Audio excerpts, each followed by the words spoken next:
Well, hello. Hi. On behalf of the network, I want to welcome. This is your first episode on All Access Network Television, so I want to welcome you, and then I'm Yeah. gonna get out of your way. So you have a Well, good I'm show, and I'm I'll be about in the as back.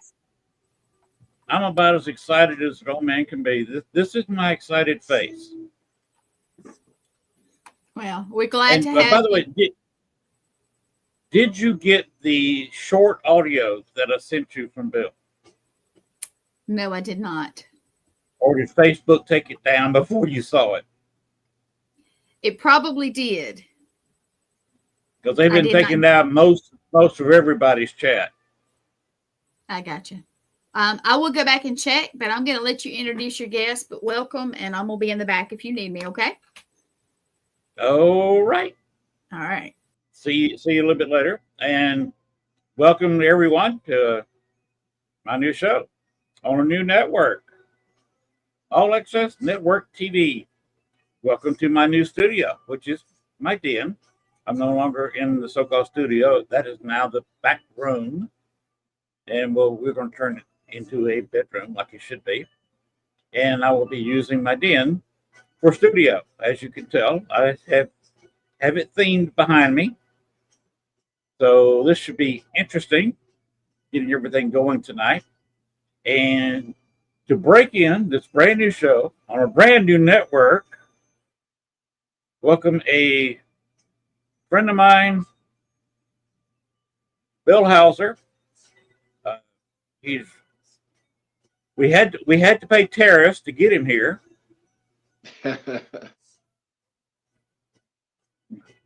We had to negotiate that amount, but here he is. How you doing, Bill? I'm doing very well, Len. Thank you for having me on your show. This is great. You're on a new network, and it's very exciting. Congratulations. Hey, yeah, thanks a lot. Should pick up a few more viewers. The last network I was on only Mhm. posted the shows on Facebook and YouTube, and that's it. Oh, yeah. I could have Okay. done that by myself. But Yeah. this one is not only going to my Facebook page and YouTube channel, it's going to a few other places that I've got it set up for. It's going all over all access network, TV network, Yeah. all Yeah. their Their affiliates. network system. Yeah, that's great. Mhm. So it should be interesting as I continue with this. But this show is not about me tonight, or about my new show, or about these posters over my head, which are pretty scary looking in this camera. Well, they're very cool. I mean, it looks like a black light kind of artwork in the background. That's exactly what that is. Yeah. Yeah. It Uh, reminds me of high school if you, days. oh yeah, it reminds me of my old days when I was had this set up as a teenager, Yep. uh, sleeping like this. I had every wall covered with black light posters. Yeah. There Yeah. was so Same much here. tape on It the was, it, yeah. It was very it popular. was. Mm-hmm. Hmm. There was so much tape on the walls. My parents, after I moved out, had to paper the wall because they couldn't clean all the tape off the wall. Oh, yeah. But I've tried to get just a little bit of theme, something to see behind me, Yeah. Well, and it's I, got I the got little bit of spookiness there, but mhm. slightly mystery, a lot of mystery on the one side there, and yeah, it goes well with the paranormal. Yep, and of course they got all this lighting behind me. Uh, Puts an interesting light on things behind me. All that is some colored lights and a few old CDs glued to the wall. Yeah. Yeah. It looks really good. So makes it kind of a rainbow pattern there behind me. Plus, you see the screen of my desktop. Hmm. Anyway, Bill, like I said, this show is not about me. It's all about you. What has been going on in your world lately? Uh, well, I've basically been still doing ITC with the Ghost Box. I joined up back in the it was last summer with, let's see, ITC and EVP Enthusiasts Philippines. And the fellow there asked me if I would mind being a moderator. And so that's where I've been posting a lot of any little videos I do or paranormal related stuff or ghost boxes stories or other people's sessions that I may really like with some of my colleagues out there. And yeah, so it's really interesting, some of the videos I've posted. And of course, my most recent video, it hit a sore spot with myself. uh, that's a really bad tragedy that happened last month here in April, on April 26th. The Lapu Lapu Filipino Festival. It was an outdoor festival, basically around the perimeter of the school, and they had the use of the fields and stuff there. And they blocked one back street there, and that's where the food vendors were. Well, unfortunately, a deranged man came through. He managed to get through on an SUV and started hitting people and ramming them, and he killed 11 people. And then I guess there was a number of people seriously injured in that. So this area now, when I was there, I could feel a lot of the energy, a lot of sadness, and also anger as well with it, and so on. And yeah, it actually made me feel a little bit slightly lightheaded and drained for a short little while after I did my little short video there of the ghost box sessions, trying to see if I can get names coming through and so on. And yeah, I did ask some friends. I have friends that are in the Filipino community here, and I asked them about me going there, and they said, yeah, it's okay. Just keep more in the field area and don't go too close to where the flowers and the memorial stuff is. And I said, okay, that's great. And yeah, they were cool with it. So yeah.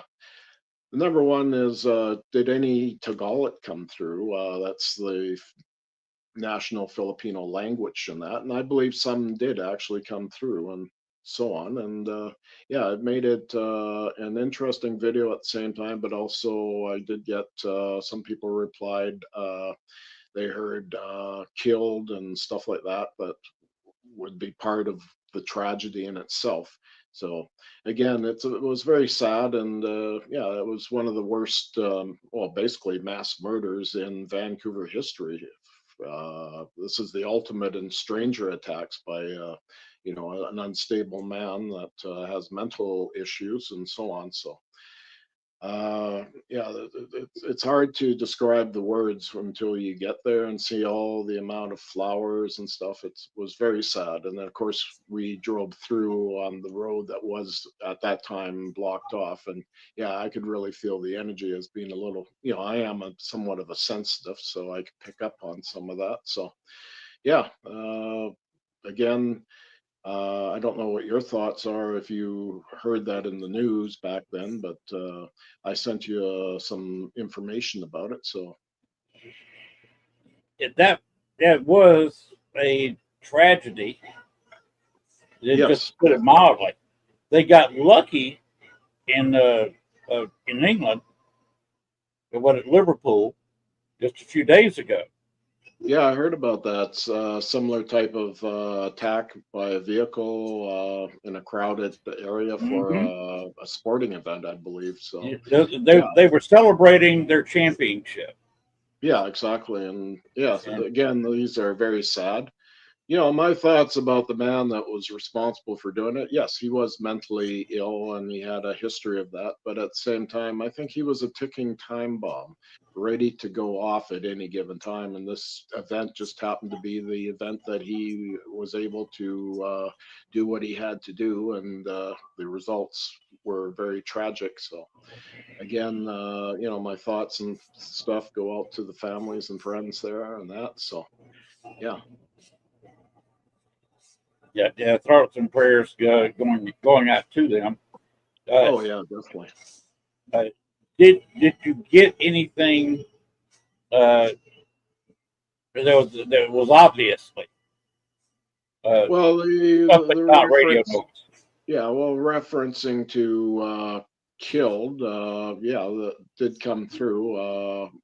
And of course, names came through, mainly, I think, just first names and that. So, again, some other comments were made directly at me and stuff like that. So, yeah, you could hear voices that sounded a little bit with an accent and being foreign, so in English. So those were, as far as I'm concerned, those were fairly significant. Okay. Okay. I am not used to having a producer on the show. I'm used to doing everything on my own. I don't have to. There it is. Resnick. He lives on a reservation up in northern United States. He's a great guy. Okay, that's good. Well, it's nice to meet him. He's probably heard of you. I'm not sure. I'd have to ask him that. Uh, Yeah. but he's got quite a bit of knowledge about Native American spirits. Oh, yeah. Okay. Just a wealth of knowledge about that. Yeah, Uh, I've had some experiences with doing sessions for Native people and that. So, yeah, it's been very interesting. A lot of them have been what I call remote sessions where we've done that remotely. They were in Alberta and other parts of the United States and that, and they had contacted me. So we made, the effort to do a sessions and stuff together and that. So yeah, I remember getting drum beats coming through that were not like jazz music or rock and roll drums, but actual like a native drum. That's very distinctive sound. you've gotten something besides English words over Oh your yeah, spirit yeah, box, I've gotten haven't you? foreign languages quite a lot. When I was in the Philippines, I got some rare native languages down in Mindanao Island there. With the locals there were telling me they had heard that through my ghost box and that. So yeah, that's I get that here with other languages. I get French occasionally, and I get Punjabi because we have a strong Indian community here, so I get some of that as well, and other languages as well. Again, English is mostly what I hear, but I do hear the other stuff as well. And accents of people speaking English and broken English that are fairly clear. I get that quite often. So, and then hi, Bill, and I get all kinds of replies back. So, yeah, using a ghost box, for those that aren't familiar with it, it's a scanning a radio that should never really stop. It should always continuously scan the dial. And basically, the way it's set up and that it uses broadcast radios is the old theory, and it remodulates to form speech through that. But again, there's some other theories about it and so on. But I kind of like that one. That sort of makes a bit of sense on how that works. So, uh, again, the radios I use are custom built for me, and they're mostly from the UK now. And the fellow over there, he's doing a good job from Appy Droid. So I actually have a couple of radios here I can show for the people tonight what they sound like, and maybe do a little session briefly for your listeners and that. So again, there'll probably be new listeners and not familiar with the ghost box, so it'll help them understand at least what it sounds like and that. So you do have to have a bit of an ear for it, but I think overall you'll catch on to it pretty quickly. So again, you have to be a bit open-minded to the fact of doing this type of communication, ITC, instrument transcommunication concepts, and so on. So Yeah, it takes a trained ear. Is what I've always thought. You have a yeah, very well trained ear because you have. How many years have you been doing ghost box sessions? I started in 2010 when I first started doing ghost boxing. That's when I first was interested, and I started that year. And then by the next year, I was doing talk radio on some of the networks in the United States there. And different shows and so on, and then also hooked up with some local paranormal groups, and we're doing sessions for them as well. And again, I mean, I did a lot of stuff on my own as an independent. So now I've decided to get back more as an independent and work that way instead of dealing with some of the local paranormal groups. I have my own thoughts about some of them, but I mean, I'm not going to talk about that tonight. But the thing is you have to be focused in the paranormal and what you do, and people get a hold of me times to do sessions for them. So I do that as well. And again, I pick different locations to go to. They could be old locations that have, stories behind them. They could just be a place out of randomness that I pick, and I still get stuff. So it really doesn't matter for me, the location personally. But I mean, yeah, there are some places you do feel that energy, shall we say, that comes across. And I think being somewhat sensitive, I consider a ghost box actually as a mediumship tool. To be honest with you, and the way it works and stuff, it's your contact field to that device. Like, for example, a radio like this, it's you holding it too that makes a lot of difference. It's your bioenergy field connecting with the energy field of the radio, and coupling that together to form speech and so on. Now, to contact the spirit, do you prefer being close to where they might be, where they died or where they live, Uh, or can you basically contact them from anywhere, anytime? Well, personally, it could be almost anywhere, at home. It could be my makeshift studio here, or it could be at a location that had a terrible tragedy, or it could be at a cemetery. I've done lots of cemeteries through the years, and historical locations, as well as people's homes and that. Some of them didn't know what the history was of the homes, and find out, there was a few things that were going on there. So yeah, for me, it really doesn't matter. I'm able to make that contact most of the time. Because you've got some amazing results, and it's more than I've ever been able to do with a ghost box. Yeah, To be it just honest, seems I had a kind of a knack for it, as they say. And yeah, I've seen other people, at least make the attempt to try to use a ghost box, and some of them did pretty good, and others, no, it didn't work too well for them, and they kind of gave up on it. So again, I think it depends on the person too, how they, again, the contact field, how they couple their energy, kind of thing, with the device. Pardon me. That's the important thing, how it works, really. If you were to get down to, it's like metaphysics science almost, if you want to look at it that way. right now, one of the interesting things I got on a ghost box last time I used one was at the Bonnie and Clyde murder site, Oh yeah. and what I got from her was "go away,"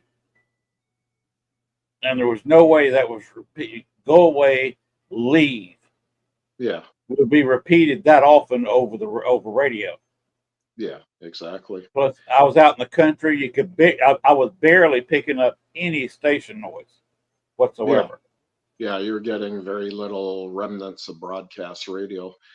Yeah, I prefer having a radio that kind of minimizes that through its steps and how they formulate the scanning mechanisms and stuff to go with it. Yeah, there's, I mean, these ghost box builders know how to tinker with, if they're really good at what they do, how to make that radio actually work even better. So, uh, yeah, I've gotten lots of stuff in, and I've done a lot of talk radio through the years, and then doing live ghost box sessions. I did that quite a lot for quite some time, and now I still do it occasionally, and it's great. To be honest with you, it does take a little bit out of me at times, but I have to protect myself. A lot of times I emphasize that a lot is protection. Again, you're working with a mediumship tool, and it's all about energy at the end of the day. And so you have to be grounded, and that's very important to be grounded. And then, just like I went to that location at that school at John Oliver, where the Filipino festival tragedy, yeah, I could feel the energy around there even before walking on the field and that. So, again, that in itself, not everybody can feel that or whatever, or they may just relate to what they see visually with, the flowers and stuff. I was all close to the street there where all those flowers were against the fence there. So, again, the Filipino friends of mine, they just said, do it more in the field and you should have really not a lot of complaints about it. So I said, okay, because I want to be respectful when I go out and do these kind of things. I don't want to be like a crazy Steve Huff or whatever, that is doing his thing. That's just not what I do. So, Do you have any theories about how long you should wait from where the person dies and the spirit? well, according to Mr. Huff, it's right away kind of thing. But he was also doing that with celebrities and stuff, and it was becoming very ridiculous. And then they found out that, again, some of his stuff was imposed with stuff on there when they analyzed it through, audio software that's the audio engineering software that they can find. So, anytime I've done a video or if I recorded anything, it's always been in the raw. I haven't done any major editing to it. Maybe just shorten it down a little bit, but definitely I haven't done any other stuff to it. So, uh, that's the important part is when you do a video, just do it in the raw, just go there, do it and finish, and there you go. Minimum amount of work, minimum, and next to no changes. Yeah. When you go in like that, and then if there's things that are being said or whatever, at least always record your sessions. That's Right. very important. That I find is the key factor is doing that. So then you can review after, because sometimes I'm not hearing all what's happening at that particular time. Because it's a lot for the brain to process when you got this Yes. radio scanning at a pretty high rate there. Do you find that being a sensitive really helps you out in the field? Oh yeah, yeah, yeah, definitely. And then I've been around the paranormal for close to 30 years now, well over 25 years. So ghost hunting and stuff like that. I've been with different groups on Vancouver Island and even down in the United States as well, and then in the Philippines, and of course in Canada here and Alberta and places like that. So the thing is, yeah, you got to really focus in when you're using a device like the Ghost Box because other people, while being with a group, sometimes can be affected and so on. So that's the thing, right? I always emphasize grounding and protection. That's individual to yourself how you do it. So some do it in more of a religious connotation, others do it more like a metaphysical way. It's up to you, right? So envisioning the white light, there's all these different methods to use, right? So And none of them exactly the wrong way. not That's the way really. I look at It's it. what feels good for you, really. That's how I look at it. What works for Bingo. me might not work for you or the guy over there or the lady over there. It might work just, it's individual sometimes what works for you. Mhm. Like I got that, and I think it was Bonnie did not want me there. It was a Hmm. feeling I got, and all I got from Yeah. her was negative words like "leave, Yeah. go away." Yeah. She's letting you know, get out of there. She doesn't want you. So, and if you're Hmm. feeling feelings, and tingling kind of sensations on the back of your Hmm. neck or however you feel them, or sometimes people describe them like spider webs, the tingling feelings. Yeah, I mean, it's those are indicators of spirit activity and around you. And a ghost box is kind of, it just kicks up a lot of energy, really, as far as I'm concerned. It just they flock in to communicate with you at times as well. So it's like a channel of communications to myself and the spirit world. So Okay. Uh, do you have a set method that you use, or just whatever feels right? kind of what feels right, and then depending on like radio shows, you're doing it remotely, so it could be those listeners listening on that radio show that want me to get a hold of their grandma or their uncles or family or friends, and so they give me a name or whatever, and I just have to kind of focus in a little bit and then use the ghost box to try to see if I can make contact. And then on a radio, sometimes if they're actually phoned in, for example, where their voice is being heard, I'll get them to call out sometimes, and that acts as a bit of a trigger for them, the people that you want to come through, kind of thing. So it does work. I've done it many times before, and with different people too. So it's not always the same people. Yeah, I remember you doing several sessions with. Do you remember Chris? Yep.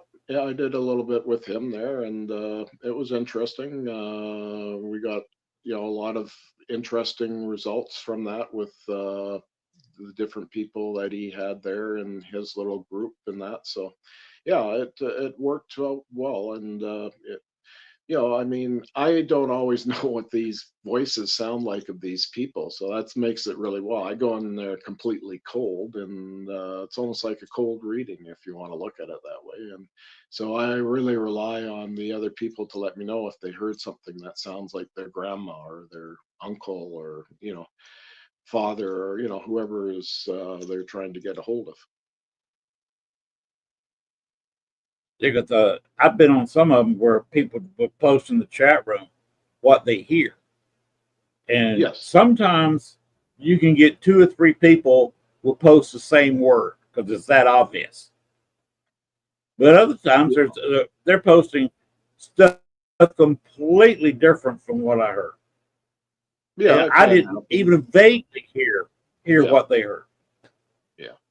Well, sometimes people interpreting things differently, and that can happen. What I hear doesn't mean what you heard or whatever. So, again, when you're doing it on a talk radio show like that, and again, you have different people putting in there was what they hear in the chat rooms, and that if you get like four or five really strong hearing the words "I do" or something like that, or "yes" or whatever it may be, it's confirmation that I'm doing what I'm doing, and I'm establishing the contact of communications and that. So, and again, sometimes I get little sentences, little phrases, three, four words at a time, sometimes five I've had up to. So,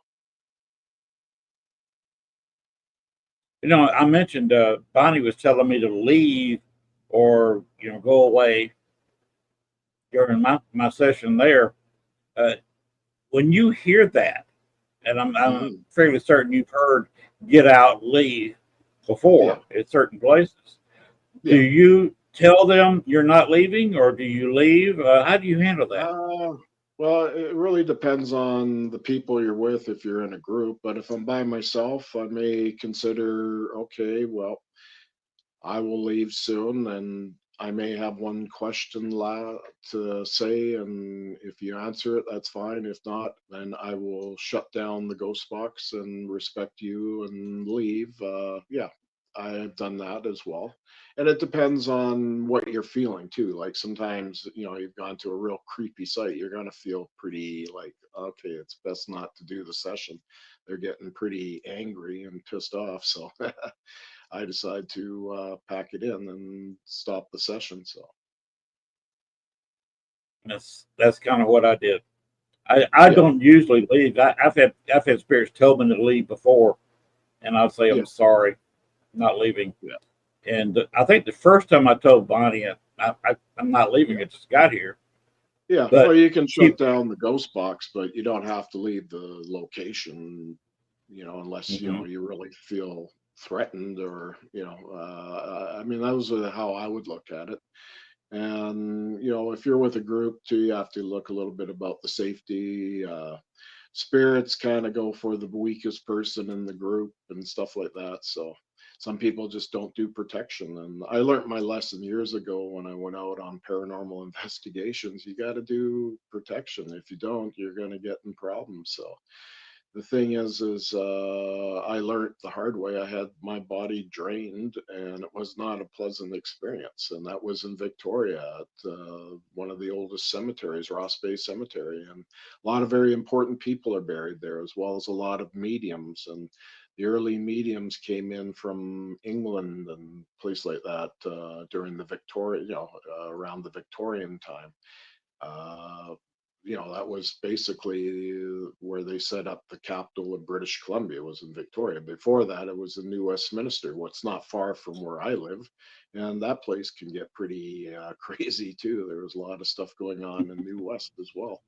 There was different institutions there with a lot of bad energy going on, woodlands, and of course there was the penitentiary there that's now it's been closed down, and basically condos all there, but there's still a few buildings. The gatehouse that was considered a heritage site, and the block building are still there, and those are done. The block building, I believe, is a medical facility now for doctors' offices and that. And the gatehouse is it's new owners there. Last time I was there was last year, so they were doing some refurbishing and painting and that. So, but there's, like a big area upstairs where they can have parties and dances and stuff. And then downstairs is the pub and restaurant and Briscoe, if you want to call it that. And yeah, so it's really nice the way they've done it and that, but still the history is there because originally that was the,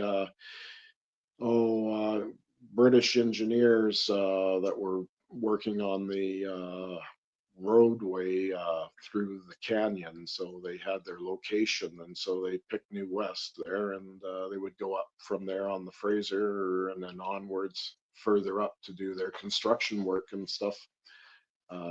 Being, at that time with the gold rush, we're talking quite a bit of time back in history here. Mhm. But anywhere along the wagon road, as they call it, yeah, there's people have had experienced paranormal stuff and seen ghost lights and all kinds of crazy stuff, even around where Dave Scott is, 100 Mile House there. That was part of the gold rush going through that area. So, Didn't he have a yeah, plane crash kind of close to his place too? yeah, but that was up a little ways from where the wagon road would have gone through. That's going through kind of it's a kind of like a high plateau there, and I've been up to that site there. Oh, I'm trying to think now, flight whatever. But anyway, yeah, I did a ghost box session out of the middle of nowhere, and you don't get any radio reception there at all. And we had stuff coming through on my ghost box, and Dave heard it, and that we even had this weird laugh, like kind of an evil type laugh come through just Hmm. briefly, and all kinds of things. And then I got a name, and it happened to be someone that was a passenger on the flight list. So yeah, you get these little hits that are significant enough.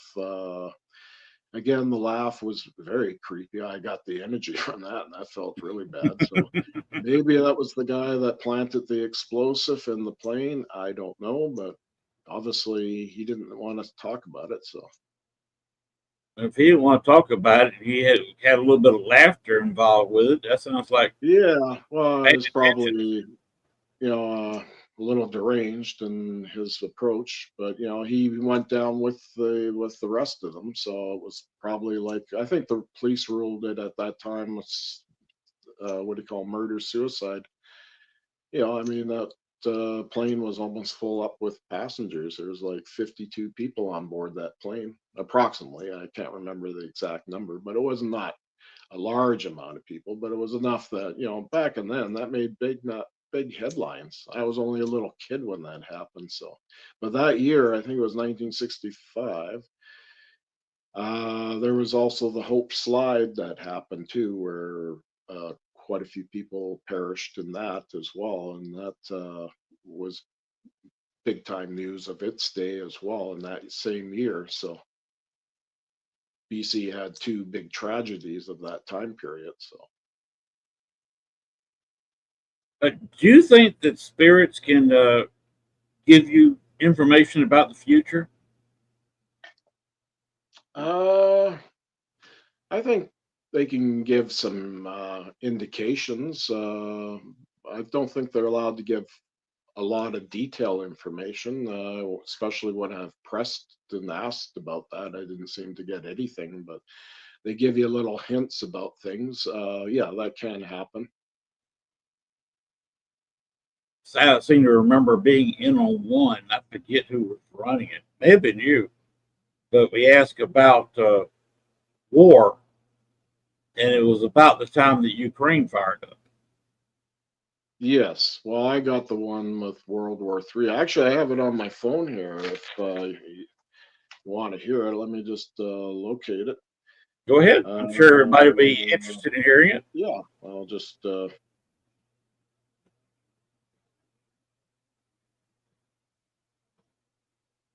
Okay, make sure the volume's up. Say something.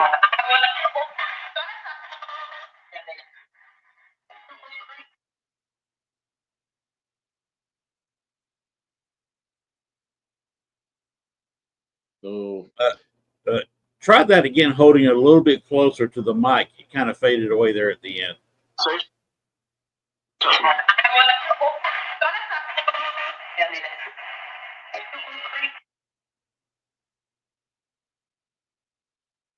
That was interesting. Heard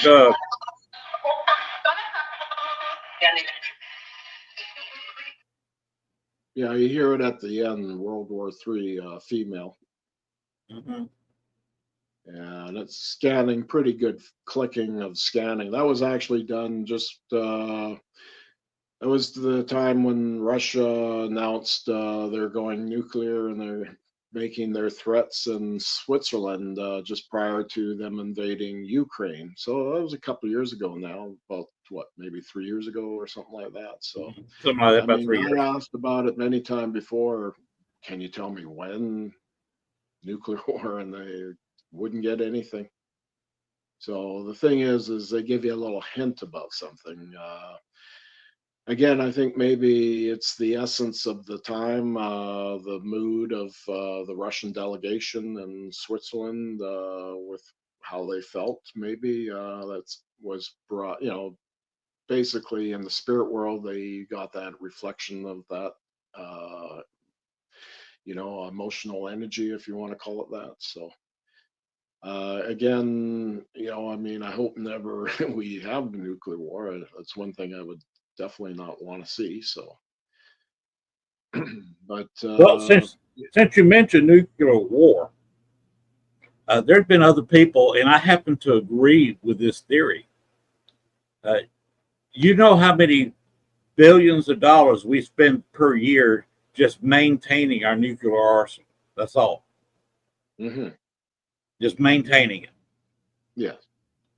The thinking of me and several other people, some of them writers for prominent publications, just an opinion, can't prove anything. Mm-hmm. But Russia, and even going back to the Soviet Union, never really had the money, especially after building so many nuclear weapons. They never had the money to maintain the things. And there are some people that would tell you real quick, it's their opinion that Russia is all bluff and could not fire a nuclear weapon that would work to save their lives. Yeah, I've heard that too. It's more like a negotiation tactic when they're talking, against NATO and so on about things, because yeah, they definitely don't want Ukraine to join NATO. There's no question No, about that. But no. then Russia wants, under Putin, they want to be the old Soviet Union again. So you have many thoughts and philosophies of opinions and so on about all this. So the thing is you got other countries like China that's got some pretty heavy duty weaponry out there and exploring new stuff, lasers, and that. Japan, railgun technologies. So, there's many different kinds of things they could use in that, or an EMP attack. So basically, that would, if they did that over North America, that would really screw everybody up Oh big yeah, time. Yeah. we I mean, we we'd wouldn't all be be able off to the run air. yeah, we wouldn't be able to get heat and electricity, and we'd be camping in our own house basically. Uh, Again, I mean, it depends on who you talk to about all this kind of stuff, right? So again, I mean, just your government just passed out this whole new Golden Dome concept for missile defense at the top of the world on the Arctic Circle. Wants Canada to be part of it. And a lot of people don't realize I'm from Canada, so I'm not from the States, but I have a slightly different view on geopolitical affairs and stuff like that. But I mean, again, I mean, you go back a little bit in history, you had the old dew lines running across with radar or over the horizon radar and stuff, and those are still there today. Again, they've, probably did some upgrades to them and that, but that could be a good source of an attack over. It's probably the shortest route. I know airlines like to fly over the Arctic Circle to go to Europe from North America and that. So Right. again, having a missile go over from Russia or even northern China or somewhere like that, I mean, that's very doable. So But it's a lot shorter because the, yeah, it's better if you're say you're in New York for the plane to fly north over Newfoundland and then yeah, a maybe lot of people cut here, across yeah, Greenland and yeah. then cut back down. Yeah, exactly. A lot of people here don't realize when a plane flies out of Vancouver to go to Asia, it flies along the edge of the Arctic Circle, over Siberia, along the coast down to Japan. It takes about 2 hours to go by the island of Japan and all its little islands down below and that. So I've done that when flying to the Philippines and Hong Kong and that. So the thing is it's a shorter route, and of course you're going against the jet stream, but coming back you're going with the jet stream too. So air currents, all that kind of stuff. I guess I mean they take all that in consideration for a I mean, now they got these hypersonic missiles, and they could have any kind of warhead on them, and I mean, it goes on and on and on. The technologies they have, so Well, another thing too, when you're flying, like say you're going to Hawaii or even further, you're going to the Philippines or going to Australia, it takes longer to get there than it does to get back because you got yeah, the rotation of the Earth. Where if you're yeah, flying into LA, LA is moving towards you as you're yeah, moving toward it. yeah. So it The makes her. rotation, of course, Mhm. the jet stream plays a big factor. A lot of the jet stream actually goes over top of my head, basically, or over the beginning of it starts over British Columbia a lot of times, or it can go way up to Alaska or down. I've seen it sometimes in pictures going down to, let's see, Oregon State, entering North America. So, yeah, yeah, flying back, they can save an hour and a half to sometimes 2 hours in flight time. So, Now, you say you've been in the Philippines. You do any ghost hunting down there because that's got to be a fairly active place because of the oh, yeah, war I did about. ghost hunting there and did a little bit with some people that were active in the paranormal and that. And then also, I was on a TV show that was a paranormal based TV show. And they when I got a hold of them, they said, "Yeah, we'd love to have you come over." So they wanted to know when I was going to be over in Manila. So we arranged, and I did a show with them, about 10 minutes approximately, and yeah, they actually made they edited the show so they would get the first 10. It was the first 10 minutes of the episode because a lot of it was being spoken in English, and I said, well, yeah, people would understand that more in North America.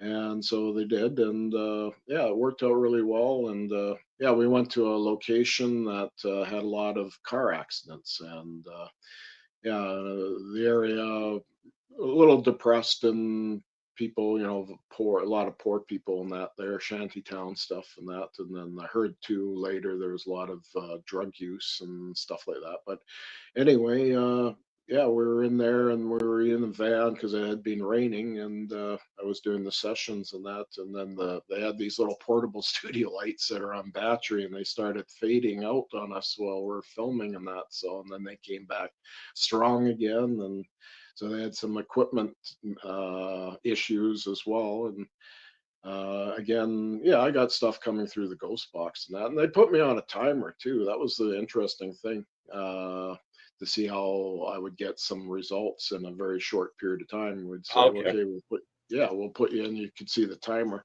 so I was actually being timed. So Oh, yeah, yeah, it was good.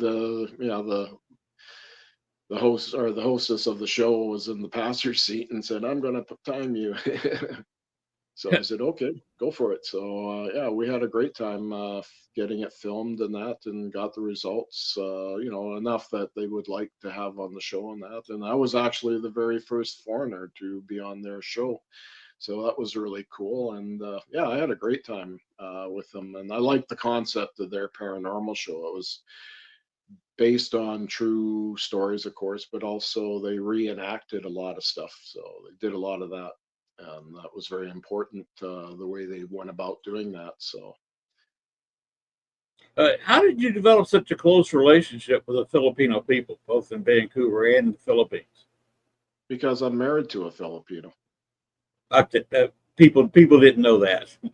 Yeah, well, some people do and some don't, but I'm separated right now. So, Oh, I sorry to have, hear that. yeah. Well, I mean, we're still legally in Canada married. So, but anyway, we're separated. But anyway, we communicate and so on. So again, I have a lot of Filipino friends here as well, and as well, I mean, we have a lot of Asian people in general. I grew up around Asian people, a lot of Chinese people when I was younger, and some Japanese people as well. And so I always, I was very comfortable about being around Asian people. So I've been able to communicate quite well with them, and yeah, we've always hit it off well. So again, doing this at this festival, or where the festival was, I wanted to basically tread lightly and not try to offend any Filipino or whatever, because some people might take offense in that. So I got a few hints: just keep away from the actual memorial side of the road and just do it on the sports field, your sessions and that. So I said, okay, that'll be good. Well, it's good that you respected their wishes.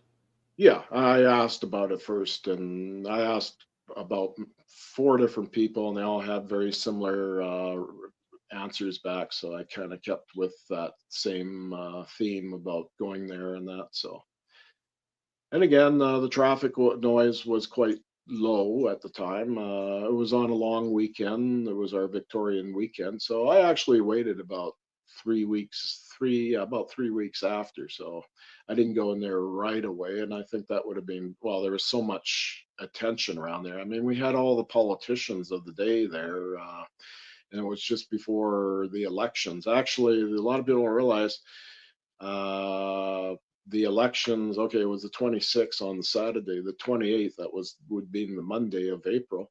That school was a polling station for the federal government's Elections Canada. So they still did elections even while there was a big investigation going on outside the school. I think is quite amazing. They just didn't reroute to another location. They still kept doing that. So, and again, it is an older school, long history there. And then there's a cemetery right across from there.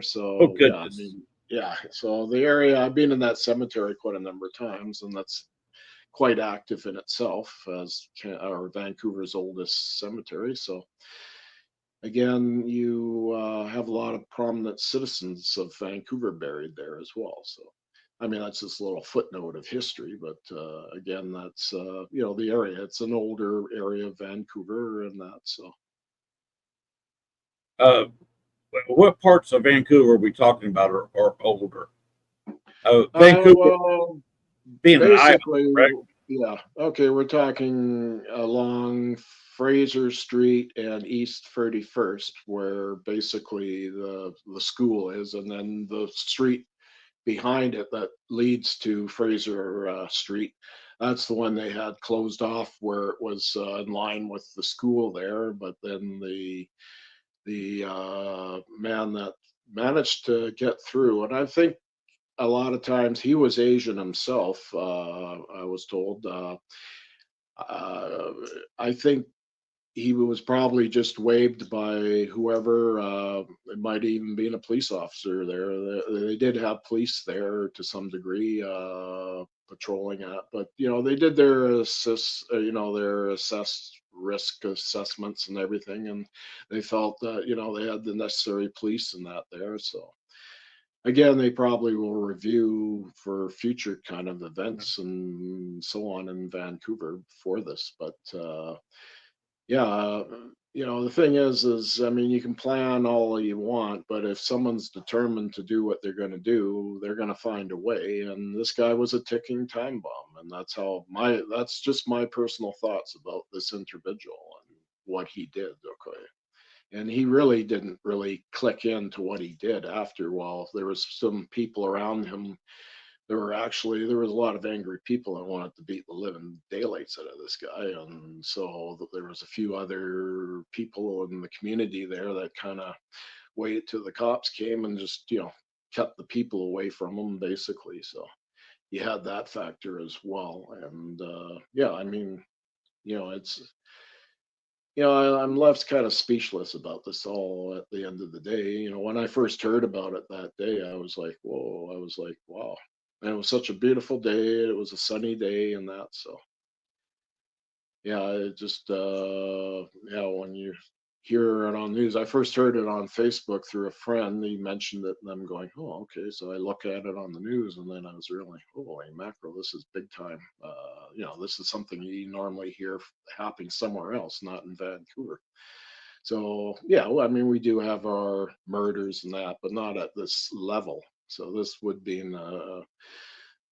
some people describe it as the ultimate stranger attack that this guy committed. So I mean, it's mass murder, however you look at it. So he used the vehicle as his weapon.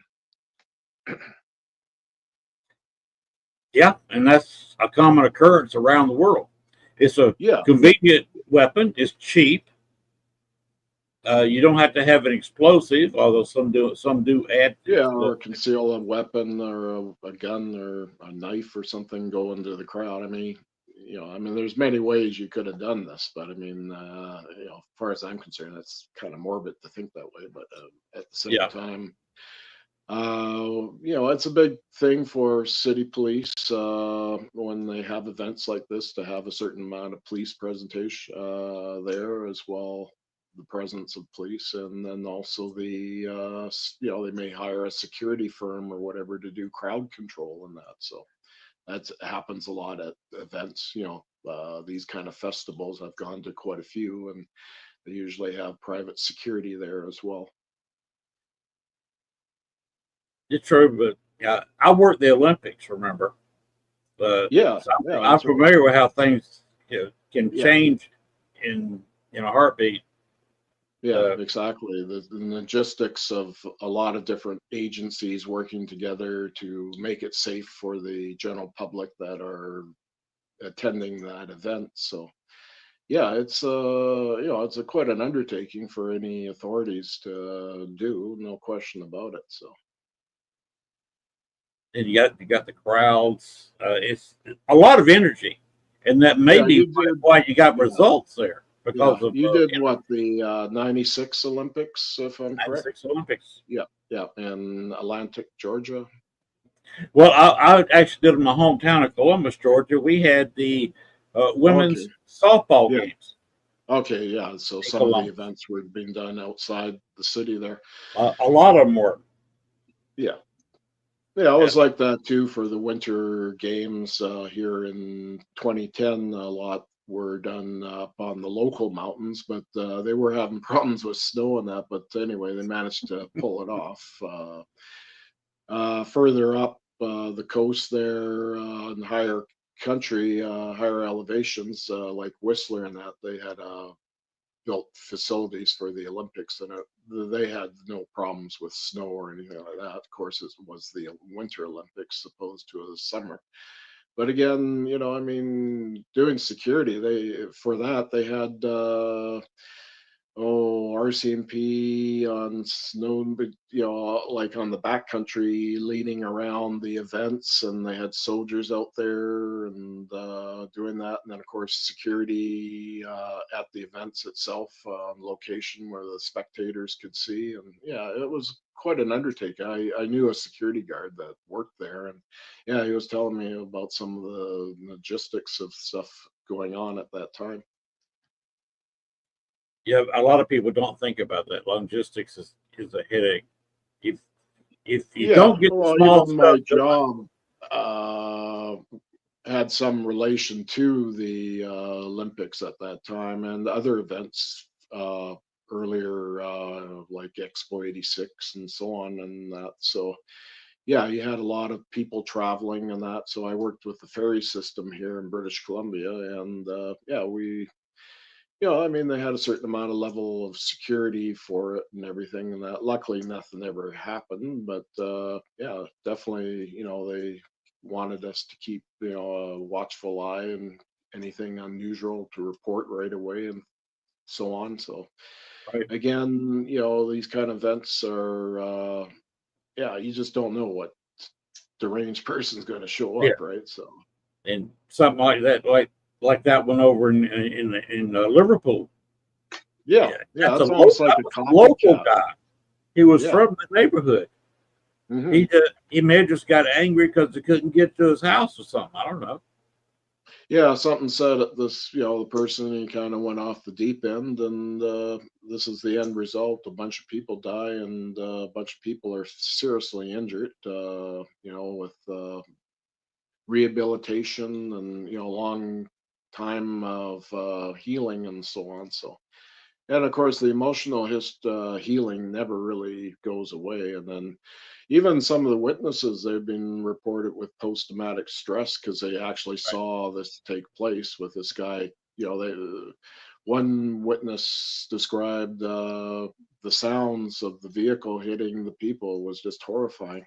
It was a big sounds of bang bang, and it was just screaming, everything going on and that. So yeah, post-traumatic distress happening with some of these people there Mhm. as well who attended this event. So you have a lot of collateral damage in one way or the other going on at these kind of events when a serious thing, a serious incident like this happens. So Do you believe that water can store this kind of energy? water. Yeah, it can actually collect a little bit of energy, and when you actually go there trying to get voices over a ghost box, it's a little bit stronger. The spirits are stronger, got more energy because they're there with water drawing in on that energy. Well, I do believe in underground streams, and that definitely adds to the feeling of paranormal activity, especially like a cemetery, and they find out later it has underground streams and everything further down. So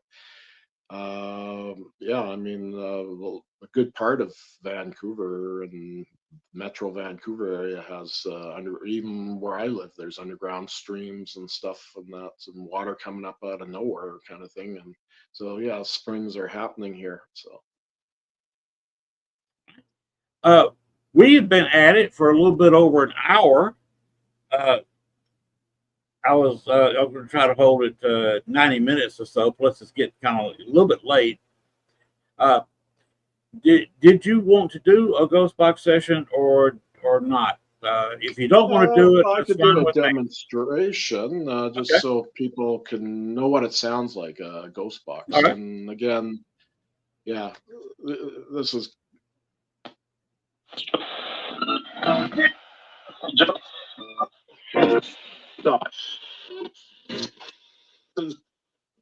Hello.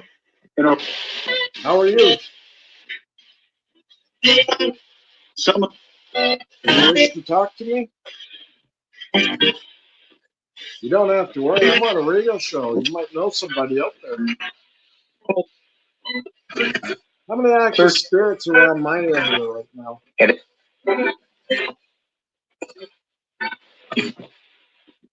There more than 8?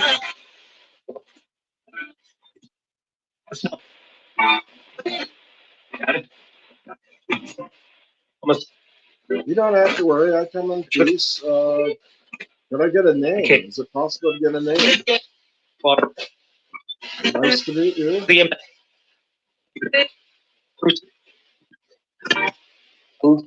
You know my name. You don't know my name.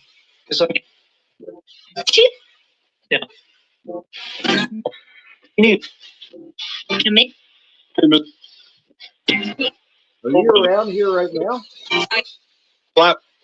Can you see me? Are you able to see me? Sure. What color t-shirt am I wearing?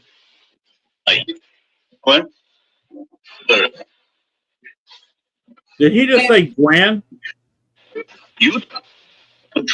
Probably. It happened pretty fast.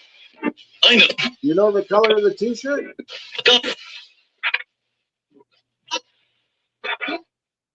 Can you really see me?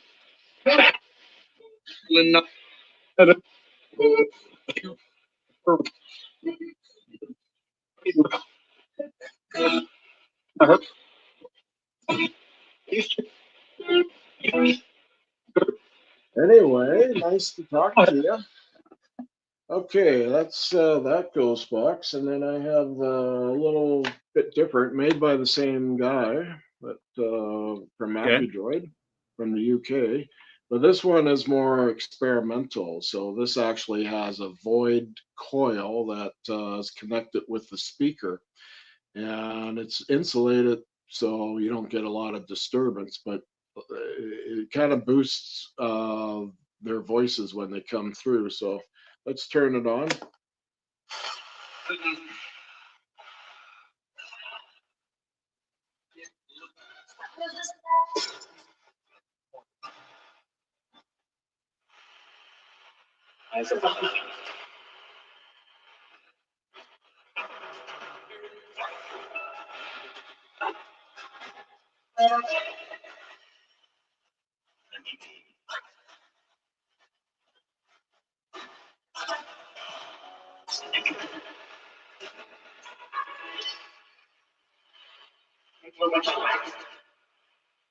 Hello.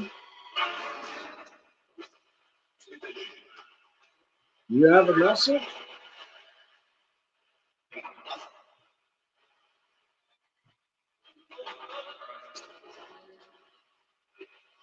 Who the hell wants to talk?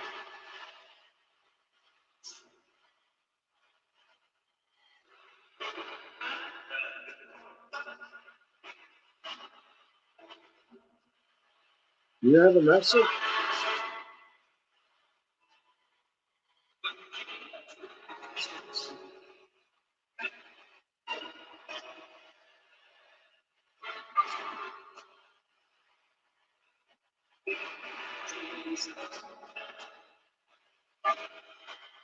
Who's this?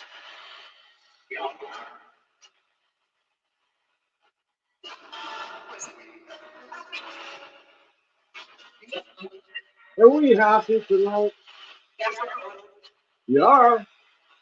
Yeah, okay. All right. That's good. Okay, thank you for communicating. Goodbye. Okay, so that's more like a portal type sounding Hmm. ghost box, but at the same time,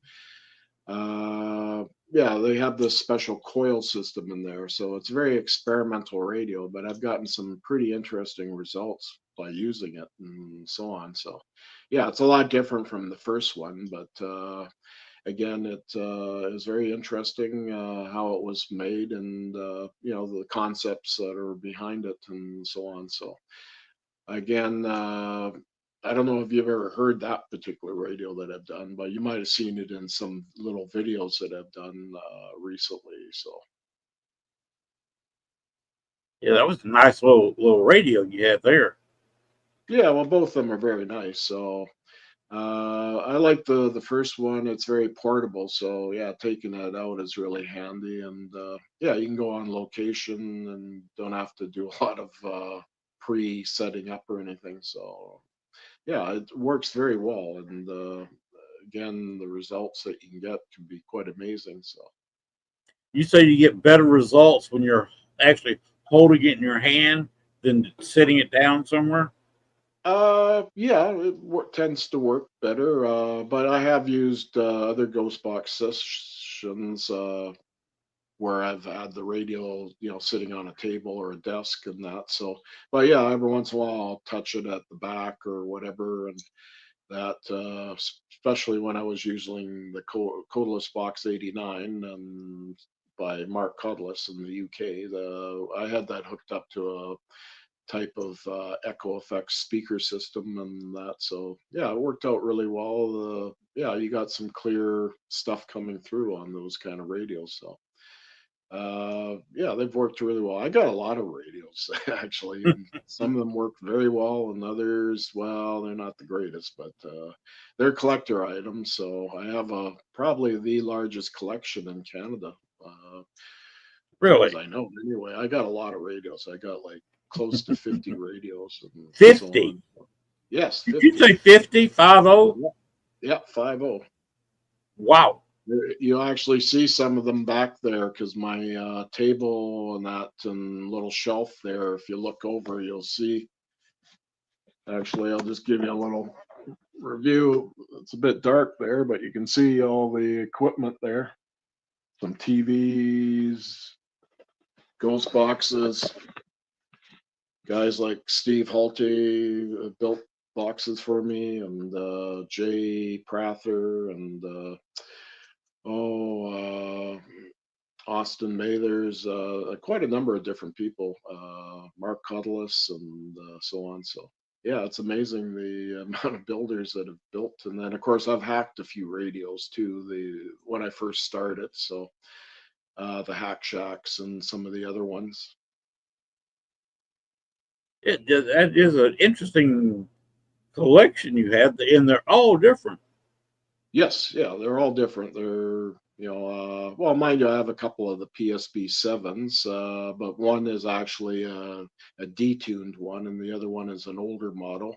I gave away, a couple of years back, I bought a newer one, but I ended up giving that away to somebody that really needed it, so I did that, and yeah, yeah, I've actually had some radios given to me from people as well that have been converted to that, but they found them difficult to work with, so they give them to me. So, and I found them, they did work a little bit, so it happens. So I know the radios that I really like and that I have a strong connection to. So those radios work well, and it depends on what I'm up to, where I'm going. I usually have maybe two, maybe three radios, and if one's not really giving me the results, I can switch to the other one if I have to. That's kind of what I do. Yeah, Uh, yeah, Again, the Bonnie and Clyde thing, I was going back and forth between Echo Box and a Spirit Box. yeah. When one got quiet, I fired up the other one. At one Hmm. point, separated them and had both of them going at once. Yeah, yeah, yeah, yeah. You can do different combinations and stuff like that. And sometimes if you're with other people, they bring some of their equipment in and some of their ghost boxes and stuff like that. So You can, there's different things you can do, right, to break up the monotony of, just use out there with one radio. I mean, or you could be handed at someone else's radio, and I've had that happen, and it works really well. So, I mean, that works as well. So, because I used to use the SB7 yeah, because it was I've used them. all I had. Yeah. Uh, Well, when I has started the on the Hack Shacks, and they worked quite well. And again, I moved up eventually to the PSB7, and then from there to custom builts, and did that way. Hey, I was at the same time. Funny enough that you were saying the Shack Hat, I had just typed it and was sending it, so that's interesting. So, Oh, cool. Yeah, Coincidence. yeah. Synchronicity, they call it. Exactly. So, Yeah. I have a question for you. Okay. When you've done all kind of locations, even out of country, all that kind of stuff. What is the most memorable thing that has ever come across one of those for you? Any of those for you? Well, here in BC, I would have to say the old courthouse that's now the art museum down in the basement. And we're talking a building with a lot of granite and limestone and stuff like that there. So, yeah, down below is where the cells were for the inmates, and then now it's all that is with the museum, and then the office parts, and then the courthouse and everything is under the University of British Columbia. And they, for historical reasons, they've never remodeled the courthouse part. Those still are there, and they had two courthouse, one with jury and everything. So all that's there, and they have a piano in there, and they use it for piano sessions and stuff with their music classes and so on. But it's all very much original there. Even all the hardwood, everything is still all there. So it's interesting. I got some pretty cool stuff down in the basement there when I was there. I was with a group at that time affiliated, so that he managed to get us in there. So it was really cool. That was like a high profile case, and it was a lot of fun. Nice. Yeah, there's in the Philippines, there was some locations we went to that are historical, like the fort. The security guard let me go down the tunnel on the side of the fort there, where they had storage areas back in the day and stuff for weapons and explosives and stuff like that. And there was an office back there for one of the commanding officers, during the Spanish rule and that. So I got to go down there. But again, that was a lot of cobwebs and that. And I did get bit by a spider, but luckily it wasn't poisonous. Oh, yeah. Well, So being in a tropical country, you always got to be careful of all these little critters and that. So, but anyway, I was fine, and I was under observation for a little while, and I found that there was no ill effect. So I just grabbed the spider, and they said, "No, I don't think it's going to be any problem for you." So it was just a nasty little bump for a while, and it went away. So there you go. a little bit of calamine lotion on it, and it was fine. Yeah. All right. Sorry, Len. I didn't mean to interrupt, but I like to see. Yeah. Yeah, the Hack Shack, and you're doing one. I know. I was typing. Cool. Yeah. I had one. I had one that had been done, not for me. It was somebody that let me use it for a while just to see the difference between then and now. Yeah. Of like that type, and it's awesome. I mean, now I hacked the Sandgene as well, and the DXMO or something like that. Now I can't remember, but anyway, if you hold the button where you would press for scanning, it would actually scan even faster. And I actually got a lot of interesting stuff coming through there. And then that's the radio where my mom came through the time when I was at work, when I was still working. I'm retired now from my job, but part of my job was going out at I worked on a night shift, and so driving around in a vehicle patrolling. And I would stop for a little while and pull out the radio and turn off the engine and that and use it. And that's when my mom came through about maybe 2 weeks after she passed away, after the funeral, all that stuff. And yeah, I wasn't recording it, but I think the message was only for me now. And Yeah. I asked my friends that are medium, said, "Oh, that was just for you, Bill, not anybody else." So Yeah. it was great that you got that. So yeah, it was good. Well, I hope it was good to hear. And oh yeah, it kind of stunned me because my mom was from England, so she had an accent, so it was very distinctive. And yeah, I knew it right away. I could feel the sensation. That was not just anybody saying "I love you." It was your mom, right? So yep. It had an energy that was strictly, you could tell that was from my mother. Oh yeah, you can tell most of the time. Yeah. Now, but I mean, what did you do people the have first these- time somebody called your name on one of the boxes? Did it kind of go, oh, okay? Oh yeah, that was the first hack shot I had, and yeah, I got Bill, and it kept coming through quite a lot. A lot of times when I would turn it on, and even still this day, I turn on different radios. So say hi, Bill, or something like that. That's quite common. Mine do too. Even my friends will have theirs on, and they'll say they called your name. They asked for you. Like, where's Gwen? Yeah, it's kind of it's interesting. Yeah, you have some people that are really into having a guide on the other side help you. It might be a loved one, or it could even be just somebody with a name that you give or whatever, or they give a name, or the technician, or whatever, the gatekeeper, these different terms. And, I mean, it's nice that people have these connections with an energetic entity, shall we say, that helps to boost, your communication as well on top of it. So that's what I say. I have spirit guides. Yeah, it's like a medium. I have more than one, and the way I feel is that they look after people that I care about, because it's usually people that I care about that'll say, they'll call me and they're like, they're asking for you, and they'll laugh, and we were like, well, that's kind of cool, Yeah, they help to boost the communications, to bridge the link between our world and the spirit world. And I mean, a lot can go wrong by doing this, but I mean, when it works beautifully. And stuff comes through that you recognize, names, people, the tone and essence of their voice. You recognize these are people that friends or family that have passed over. Yes, it's awesome. Right. All right, Len, I'm sorry, I didn't mean to take over. There's a couple things that I like to hear, so you do your thing. But before you go, Gwen. Yeah, I'm here. While he was using one of the ghost boxes, I could swear I heard your name said. You did. I heard it twice, and I was like, I'm not gonna say anything. And then it did.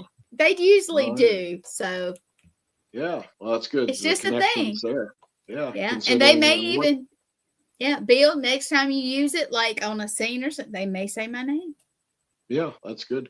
And now, I will tell you this. Whereabouts are you located in the United States? I'm in South Carolina. I'm a little country girl, so with a southern accent. I'm way over here on the north, or the Pacific Northwest, up from Seattle and in Canada. And so you got that long distance. So remotely, that's pretty cool when you get those kind of connections. It is. Now, we'll tell you this. You were talking about the Philippines. My best friend's mom, who was my second mom, I wear her ashes every day.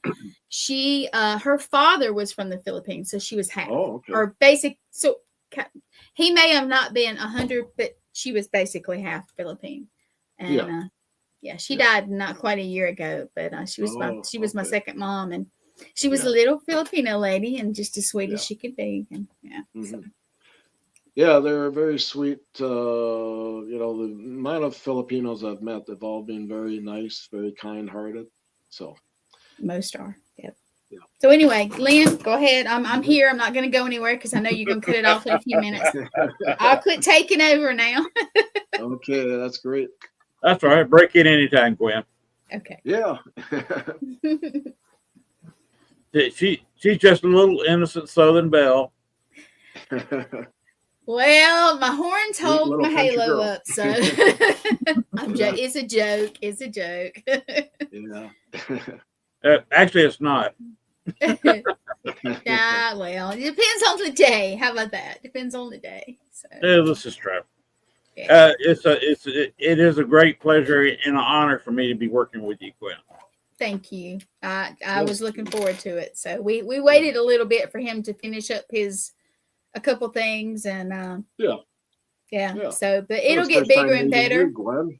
And it's really nice to meet you. You're a wonderful person, and you're doing the producing behind the scenes and that. Well, I have my own show also, and I'm on several other shows. Yeah. So I'm in front of the camera more than I'm not.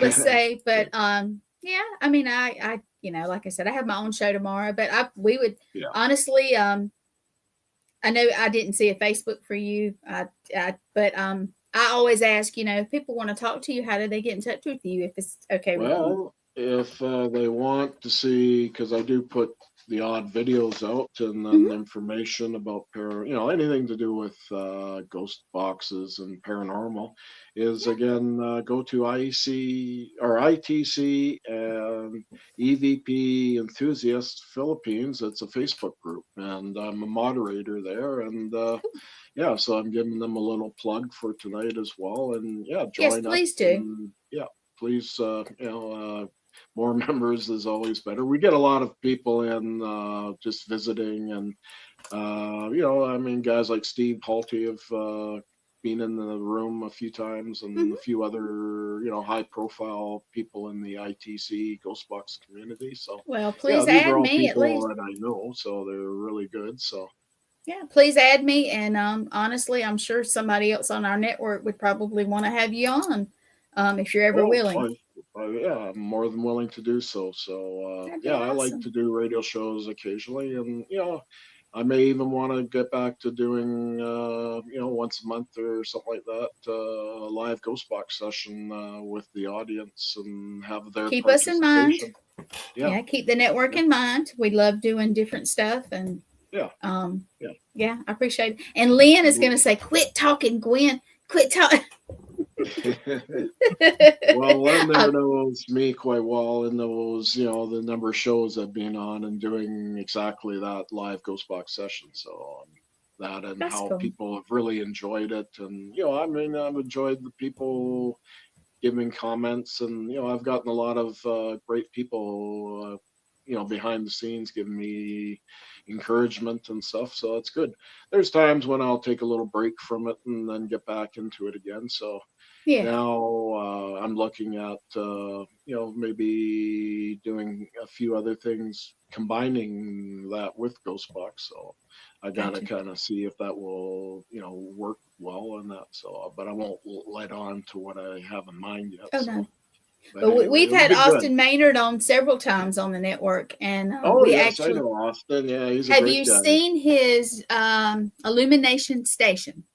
I know you do more. Where he puts his hand over. Yeah, and we have one of those. Yeah, the team has one of those. It.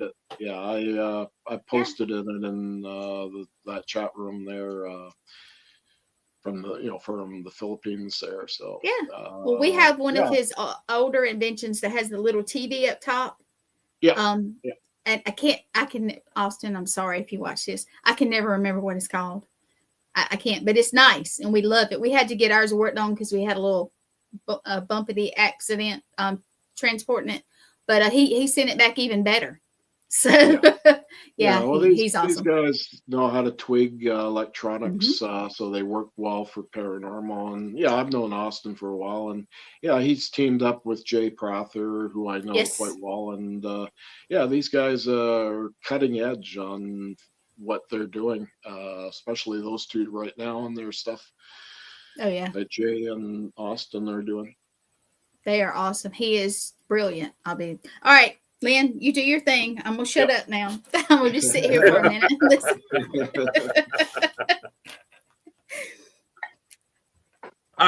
You're gonna stay in here?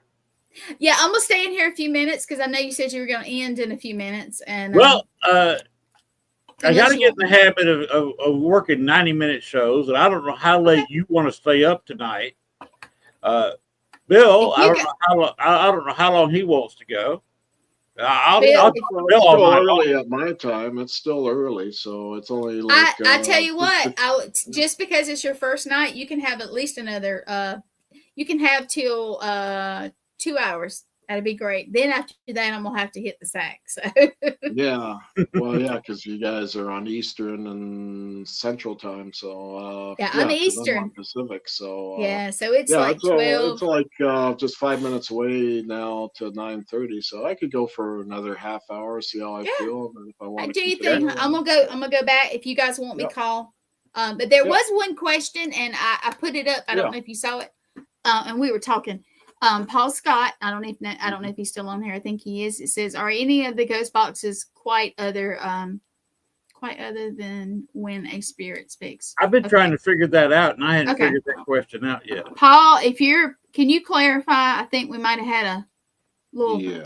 typo. Okay. Are there any? Well, of maybe the he's ghost? referring to some ghost boxes are very noisy and rough, and then other Mhm. ones are a little more smoother sounding. Maybe that's what he's referring to.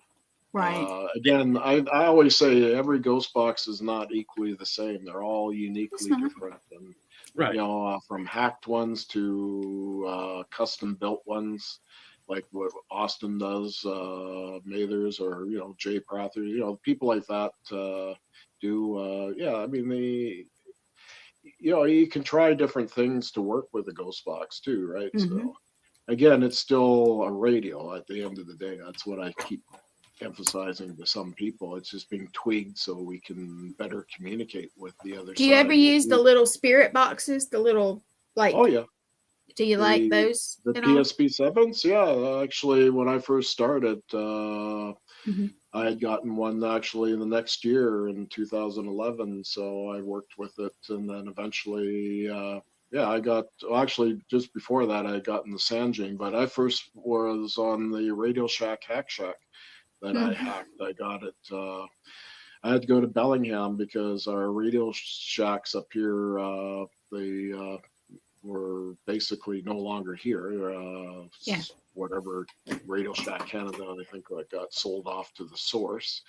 But anyway, I went down to Bellingham and picked this model up down there at the local mall, and yeah, brought it back and hacked it, and it was easy to do. You just had to bend a certain pin Mm-hmm. over, and voila, put it back together, and it worked. And I was surprised the amount of stuff that was coming through. Yeah, you did get some remnants of broadcast radio, but you could, generally you could distinctively hear. And then I kind of came up with the whole thought of it's intelligent response that you have to really look for. Is it jiving with the questions and that? So that's kind of where I went with using a ghost box. And I think that it's helped people understand it a little better. Oh yeah, I have one of the little black. I think it's a spirit box. I believe it is, but anyway, it's good, but it will give you a headache. It will give you a headache. Yeah, it's pretty. Yeah, it's a. Well, they also have a what do you call a white noise generators in there too to help brace in the background for spirits to use as well. So, I mean, I know somebody that hacked it where they basically disconnected the antenna, so all you got was the radio itself going, and then basically there was no reception, but you had that white noise generator in the background, and they were still getting results from it, and they were intelligible responses. And yeah, it was quite interesting how that worked. So they actually turned it into another device, as far as I'm concerned, but it did work, and I saw it for myself, and yeah, it was pretty cool. There is a device out now. I had the inventor on the show just a couple of weeks ago. Oh yeah. What he does is basically a ghost box, but the thing is big. Remember the old fashioned suitcases? Oh yeah, yeah. It's about that size. It's not practical to take with you. Uses a lot of power. Yeah, be plugged in. Yeah, it's something that you have to be stationary with and do it from a table or something. He's only got one so far, the prototype. And he's not trying to sell them because they're a little bit too expensive, and he's still trying to perfect it. But he's got a software in it which makes it so big, to where the sounds from the ghost box come in, Hmm. and the programming removes the white noise. Okay, so it cleans it up. In other words, the It audio, cleans it. It's an automatic the cleanup. background, yeah, the Where hissing sounds of the mhm, radio. Yeah, where it's got no vocabulary, no sounds yeah, built into yeah. it. Well, what you hear is an actual voice. Hmm. It doesn't pick up the radio. It's not connected to a radio waves or anything. No antenna whatsoever. So it doesn't pick Yeah, up all that. It just has a white noise generator, picks up voices, and then removes the white noise, where all you have left is the voices. yeah. Yeah, I know some people have experimented with filters with, I guess, interconnect it with the speaker systems of radios and maybe an external speaker where, you patch through the ghost box and that. So, again, I mean, of course, there's a lot of portals out there, but again, you're getting a little bit more into the effects of the sounds of the pedals. I mean, these are electric guitar pedals and stuff like that. So, but I mean, it has a noise gate on it too. You can tame the background noise of the radio down and pretty good on it as well. So, uh, yeah, there's been a lot of different types of Mm-hmm. concepts and experiments that people have used for the radios. I mean, I used like a makeshift Faraday cage concept, and again, I got a lot of heat over that years ago. But I mean, at the same time, I think it was important to move the field of ITC to these kind of experiments. So I'm big on experiments. So I do a Oh lot of that yes. too. Yeah. Lately, I've been playing with frequency generators and dialing into the ghost frequencies and stuff like that. Where actually, after half an hour, well, actually, it was about 15 minutes in approximately, I got a drum sound, but I recognize Hmm. kind of that drum and what that might be happening with from going over to Vancouver Island. There was a lady I know over there, and she's a contactee, but she also has a lot of paranormal stuff over there. And so when I was over there, it was kind of like going into oh, a wonderland of paranormal. There's so much stuff going on, especially at nighttime, both up top and then at the ground level with these strange looking things flying around that I couldn't really grasp what they were. I mean, these were beyond the norm and those kind of concepts. So, yeah, I mean, you just don't know, right? So, again, she played with the Rife machine over there, and that was really interesting. And I actually had a frequency on me, so that's used a lot for alternative health, shall we say, and that. So, she had one on me, so it was basically enhancing my bioenergy field. And so, yeah, we had some very exciting ghost box sessions come through and that. So, and interesting entities that came through as well, like the light beings that came through. What I thought was nice when I asked them who you were, they identified themselves. So, and then they told me they loved me as well. So that was good. So, you yeah, you never know what comes through the ghost box at different times. And you never know what's going to work to Yeah, get voices. yeah, yeah. I've Sometimes, actually had people say, do you have control of the ghost box? And I said, no, not really. It's whoever or whatever entity decides to come through to let themselves be known. So yeah, I really don't have that control. So I don't think I would want that. I would rather just let it randomly happen and then be able to communicate with that entity after. So yeah, it really, I mean, the ghost box is so unique in itself, right? So again, these frequency generators, yeah, they are actually more for it has the element of the Rife technology in it and that, but also it has a coil type thing there, so you could actually put, like, say, a crystal or your your vitamins on there, and it could infuse a certain frequency that would probably help the vitamin work better. So you have all this. So again, that's almost like biohacking kind of concepts. And I mean, it's to benefit you as the individual using it. So I have used it on myself, and it works quite well. So tuning into the ghost frequencies, that's a lot of fun. And yeah, I'm definitely going to be doing some more of that again down the way. So. Okay. Well, let me know when you're ready to do that, and I'll contact Gwen. We'll figure you out on some show somewhere. Yeah. Well, a lot of times when you're doing that, you only, like in that case, I did a half-hour session and it came through about midway, about I think about 15, 16-minute mark.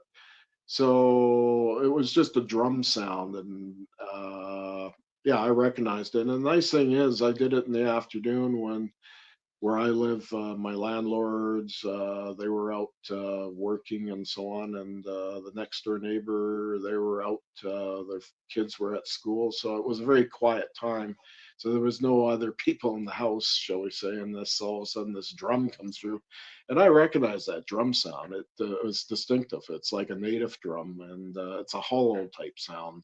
And that was what I was hearing on Vancouver Island. So when I got a hold of my friend, she heard it as well, said, oh yeah, that's almost like what I hear quite often here. So she said they were communicating with you through this, so it was great. So again, it's all very experimental, but it offers some interesting avenues for research, no question about it. So, and anybody could do this, really. I mean, you don't have to be some kind of scientist or technician. I mean, you can easily do this. So again, I've been using that frequency generator a lot on myself, as just for my own personal health and stuff like that. Like I've had a lot of problems with back problems, so I'm using it for pain management, and it seems to mitigate a lot of the pain that I have gotten. So yeah, again, it's acute pain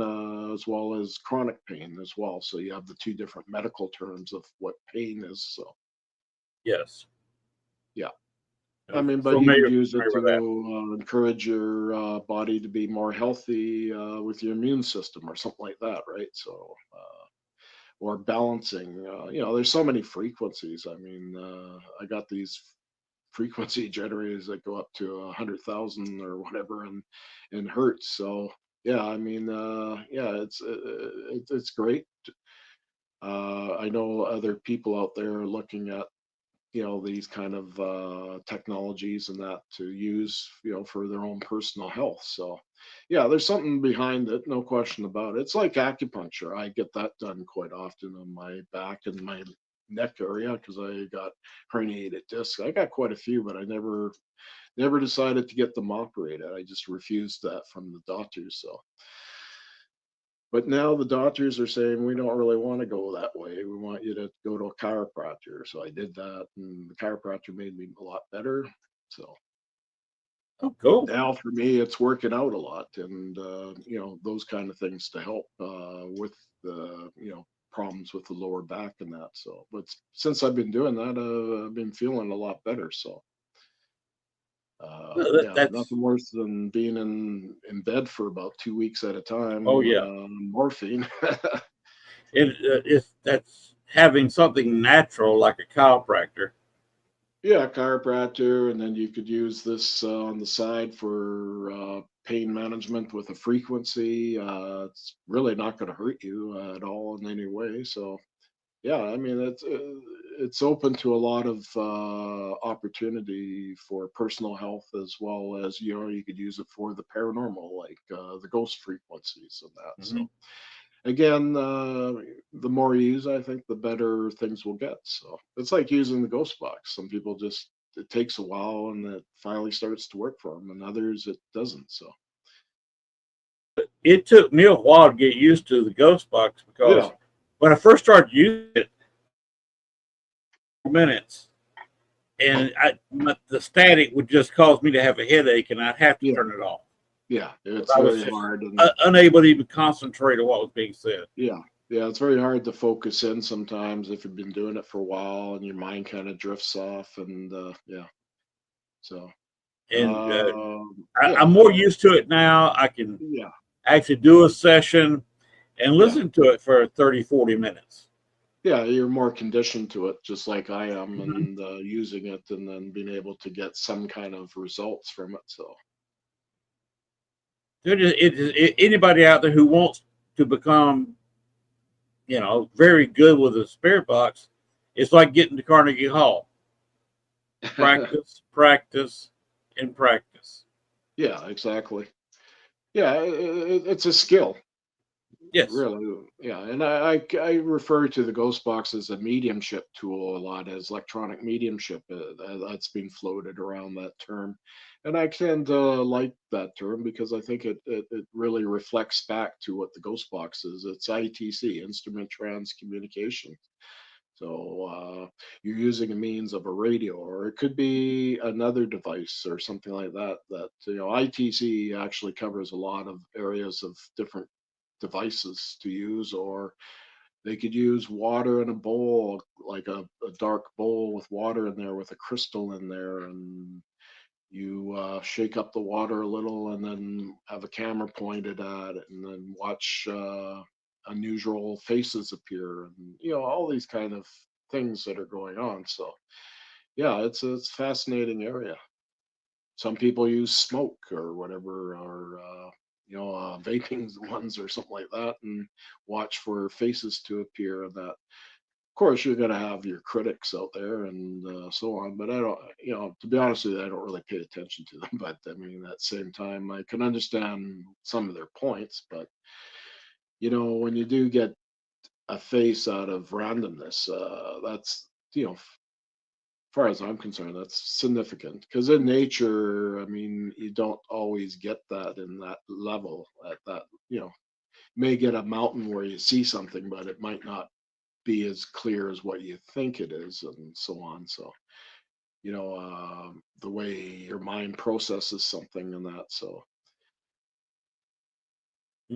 That's why I like doing paranormal, ghost box something they sessions. call this again. They have their fancy terms for all these things. So you make sense out of randomness and Right. whatever. So, the critics will always come up with things, or, Always. yeah, I mean, that's kind of keeps me honest, really. I always say a good critic always keeps a guy like me honest. So, Hmm. uh, again, I've never on videos ever edited my videos big time or whatever. It's always been in the raw audio as well and that. So yeah, I've highlighted just so I can present it audio and that, but never altered in any way the content of the session itself. I mean, as far as I'm concerned, that would be altering the results in such a way that would be unacceptable. And there has literally been a song written that haters are going hate, hate, hate, no matter Oh yeah, what you do. yeah, And what I do is I do it for myself, my own yeah. research, Yeah. and Well, you always were going to have your, the haters out there, no matter what you do, or, could be legitimate what you're presenting and they'll knock it down. So I've given up on all that. I'm not there to waste my time and energy to argue about it. exactly. If you want to come with me to a haunted location or go down to a haunted cemetery or a park or whatever, yeah, let's go. And you can experience it yourself if things do happen that night. So, uh, this has happened with people around me, these paranormal experiences and that. So, yeah, they liked me for special events, doing the ghost box sessions and that. People were getting paranormal experiences, being touched and their hair being slightly pulled, and things that they couldn't explain, and seeing little balls of light going by, and all these kind of phenomena that just they had to shake their head, because they wanted it, that experience, but they just weren't ready for it, and when it did happen they were just like totally taken from it. So A lot of paranormal experiences, you don't know what's going on when it happens. Yeah, it Uh, sometimes it may take a while for you to really realize that was something that can't be explained, and then other times, I mean, there are legitimate things that can happen, especially in houses and that creaking noise. All these things need to be taken in consideration. So wiring certain areas. You get some hot spots of electromagnetic energy that's being produced, like through electrical systems of the house wiring and that right, are more stronger. All these kind of things. Fear cages. They have all kinds of names in the paranormal for these things that happen. But yeah, too much exposure to EMF fields can cause you hallucinations. I mean, that's right, scientifically proven, so that can happen. So,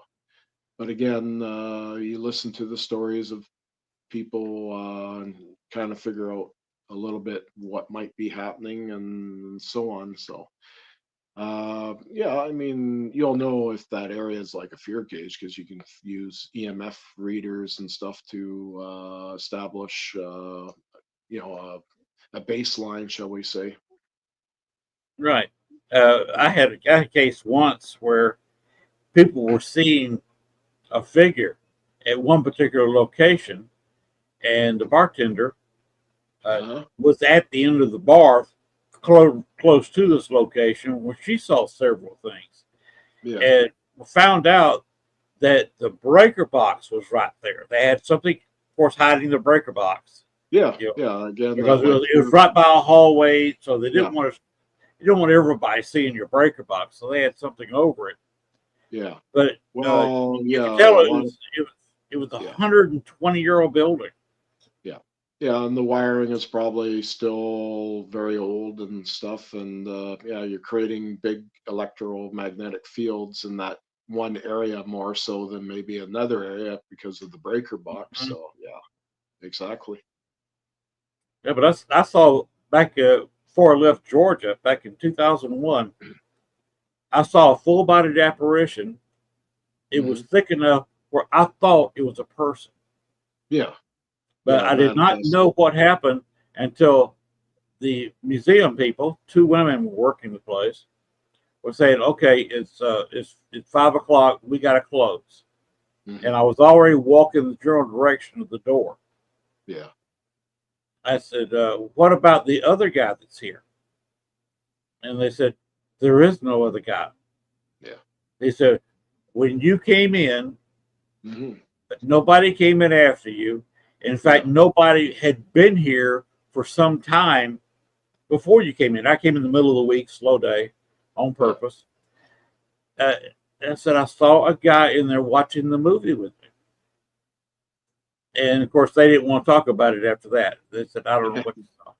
Well, it's probably their resident ghost, but yeah, people from the public are seeing it and so on. And yeah, I mean, yeah, seeing full body entities and that kind of thing. I have seen some of that myself as well and experienced some other paranormal phenomena where you get a what they call like a static uh, discharge. But for me, I didn't actually see anybody. I just could sort of, when it discharged, I could kind of see a little shimmering kind of effect, Right. just a little bit like with just my naked eye, and but I could certainly hear the noise of the static being probably if you got close enough you'd get a one heck of a shock from it, and of course the hair on the neck of me standing up, and Mhm. people there experienced that was quite it happened to quite a lot of people, that same phenomena. So yeah, that definitely was one of the things I've seen. Of course, I've seen the balls of energy, orbs, but orbs have gotten a bit of a bad rap. But the smoky light that moves on its own in a very direct type of thing, I've seen that, and that's come over on cameras and stuff like that. All these different little things that have happened in that. So, Oh, by the way, one thing I didn't tell you about the Bonnie and Clyde incident. Oh, okay. The ghost box has an antenna, but I had it all the way down. Yeah. Yeah. And Well, all that you gotta do is really touch the knob part at the end there, and you're actually using your body to some degree as an antenna too. So a lot of times when you saw me using the PSB7 on videos and stuff like that, I didn't have the antenna up at all, and especially right, when you're working in a more harder area to see and it's a little darker and that you don't want your antenna, it's going to get broken, and with obstacles around you and stuff like that right. and where you are. So yeah, I never had mine ever fully extended. I just found that to be a bit of a headache, if to say the least. So having said that, holding that antenna while it's folded up in the actual ghost box there, you just have to touch the end there, and you're using your body is basically becoming the antenna. That Right. was the concept that Jay had with a direct link. You had that little plate on the side and you touch it, and even Zach Bagan and Ghost Adventures talked about that too. I was saying the same thing prior to that because I had the earliest editions. He only made, so I think about 6 or 7 of them at the beginning, and I got one of them. I ordered one from him, and so I have the original. That's the one I used on the SOR on Spaced Out Radio with Dave Scott and in the car Okay. there, and it worked very well. And you're using your body in that, so yeah, that concept is really good. I like that. It worked very well. You had some good results. Oh yeah, yeah, Dave Scott show. I was yeah. there. And being right beside a haunted school that used to be there, that now because the city owned that property, it's now a dog walk park or whatever it is. But the thing is that was a well-known school that had hauntings in there. There was some kids died in front of the school on the road from run over, and I think one of the janitors, if I'm correct, killed himself in the furnace Oh, room area. And, I mean, there was all sorts of things. And some teacher died going home from work from the school. I don't know all the stories about that, but her body or her spirit is seen there. Pardon me. But anyway, you have all these kinds of places like this, and it's a great. So yeah, I thought that was a good location to do a live radio show with the Ghost Box, and I think I was probably one of the first doing that with Dave there and that. So I even did it in a moving car and had a friend drive my car, and I still was getting results. So yeah, it was good. Telling me, oh, turn right here, and all kinds of stuff. all right. Well, we're slowly running out of time. Give us one more time if people want to get a hold of you, where that is. Well, they can get a hold of me through Facebook, through Messenger. I can do that. I know I got one message prior to the show here today. And again, some people ask me about, do I build and hack ghost boxes and sell them? The question is, no, I don't do that. I just buy them from builders and so on. So or they can get a hold of me through the EVP ITC enthusiasts Philippines, that Facebook group there. They can get a hold of me through there or leave a message in that, so I can do that as well. And if they want to just see videos that I do and that, that's where I've been kind of hanging out recently. So. And again, whatever radio shows that I'll do, I can post up there. I'll probably post this one if you give me the link and that, so it'll work out good. So, All right. Well, it's posted to, I believe, All Access has a YouTube channel that it's on. yeah, On Lee's channel, so you yeah, can always link up with that or share that to wherever yeah. you want. Well, I mean, you probably will have the link after, so you can just send it by messenger, and then from there I can put it up on that site from the Philippines and that. So yeah, people like to, some people they can't listen to the radio show at this time, so they Right. like to listen to it at a later date, and I can, I understand that. So we all have busy schedules out there and that. So Well, I don't. well, I'm retired and I'm still somewhat busy. I've still got stuff Yeah. going, and then I mean, you got family and friends too wanting to do things, so it happens. You have to manage Right. your time, and you only have so many hours in a day, they say. So I'm doing some work on the house. We are actually, over the next 2 years, we'll be adding a couple rooms oh, good. and a screened-in porch uh, set up with a vent, so I can Yeah, actually do outside cooking, yeah, that's good. but keep it Oh, out I of the should. sun and Yeah, rain. yeah, that's great.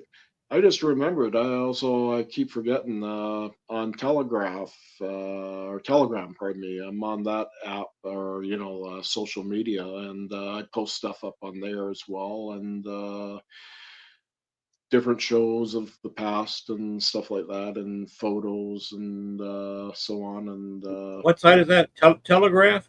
yeah, I'm on Telegraph under Bill Hauser. I'm under that too. I kind of forgot about that, so I post Okay. stuff up on there as well. So yeah, Well, so you got it in there. yeah, exactly. All right. Well, Gwen said she was going to get out of here after a 2 hour show, and we are 40 seconds from being a 2 hour show. Okay, super. Well, thank you. That's And here, fine. I appreciate it. Yeah, thank you so guys for Bill, having me on, and I'll be more it's than been happy to do. fabulous. Yep. Oh yeah. future Hey, if shows. when I drop you down in the back, if you'll hold on for just 1 minute, that'd be awesome if you don't mind. Okay. Yep. No Okay. problem. Well, I'm gonna tell everybody good night, and I'm Yep. gonna pop you down, and we'll be out back with you Okay. in Good just night, a second. everybody. All right. I Close told your you, show Bill. out. I told you, Bill was a good guest. Awesome. He's Awesome. got a lot of information, Mhm. tremendous number of years experience, and I have seen him do online ghost box sessions. He said he hasn't done them in a while. They're fun, especially if you have an audience. They can come into the chat room like you and Lee were doing, and they put in each word that you hear. Like Yeah. you hear your name, you put Gwen in, or if you say Topeka, Kansas, if you hear that, put it in there. and then you compare notes with everybody. Yep. When you post it, because you want to put so many words in and then post. I think you're limited on the wordage in here, so you might want to. I think what is it, 100 something characters. So every now and then Probably so. you want to post that, but Yeah. it's you can do it, and it's a lot of fun because you have several different people come up with the same word. And then Mhm. you got to wonder, how are different people hearing the same word, especially when it's relevant to a question. And I've seen Bill Hauser do that. That's cool. It's And very somebody cool. I saw a common friend of ours, I mentioned his name actually, that would come in specifically wanting to contact somebody, a member of his family. And Bill would dig it out, and it would mention his name or the relative's name. Getting that specific during these ghost box sessions, you don't know what you're going to get with an online ghost box session. No, you don't. And you got to be No. careful because I have found out the hard way, spirits can't come through the internet because they are a form of energy. They are. They're energy. So if you think about it, they can go through the internet as easy as our images are right now. That's true. It's very true. And with ghost box, you're opening a portal, as Bill pointed out. You have to protect yourself, even if you're listening to an online box, ghost box session, or whatever you're doing. you have to protect yourself because you just don't know what could move through. Right. All right, we're 2 hours and 2 minutes, so let's take it out of here so we can get off. And all right. Well, I appreciate everybody watching tonight. Gwen, I was happy to have you. It's interesting having a producer that actually talks back to me. Yeah. I couldn't get a whole lot of conversation out of Bones. No, I don't think so. Lack of vocal cords, skin, organs. Oh, yeah. And by the way, tonight was, just want to tell everybody, a special show at a special time with a special guest. So it was special because it is my first show on this network, special because it was Bill Hauser, and special because this is not my normal time. No, it's or night. I will be on, I believe, if I got this right, Gwen, correct me if I'm wrong. Okay. 9:30 Eastern, 8:30 Central Time on Thursdays. Isn't that right?